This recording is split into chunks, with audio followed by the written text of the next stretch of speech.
پوښتنه کړې ده چې په سرسایه کې خدا مسله ده چې په کوم هیواد کې اوسېږي د هغې هیواد پیسې به ورکوي. مثال سړی فرانسه کې اوسېږي هلته چې غنم په سودي هغه پیسې به ورکوي.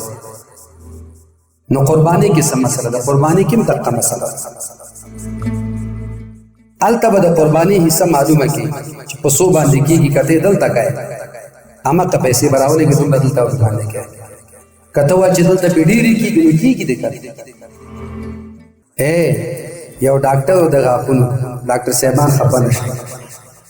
هغه وایي موږ ته د دې غواګانو دا غاښونه چې دي وایي په دې اختر کې زموږ په دې کې هم ډېره ګټه وي. ځکه بعضې خلک راشي موږ باندې غاښونه جوړوي.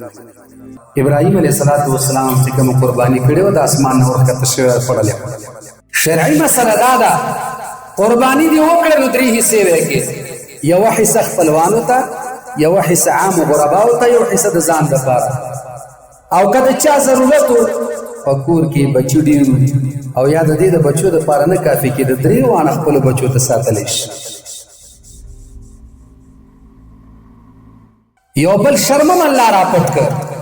که موږ او تاسو فکر وکړو هغه شرم دا دی چې تا قرباني کړې وه او د اسمان نه ورښکته کېده خو چې تا درسته قرباني کړې وه قبلېده به که نه؟ جواب رانه چې درسته قرباني دې کړې وه الله به قبلوله که نه؟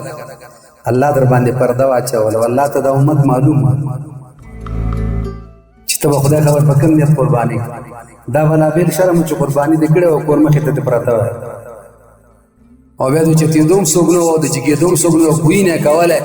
دا بلابېل شرم و. د الله فضل ته ګوره.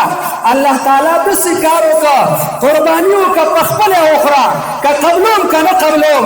ای د محمد رسول الله امته زما او ستا ترمنځ راز دی که ستا قرباني قبلوم که نه قبلوم زما او ستا ترمنځ راز خو بل ته دې نه شرموم.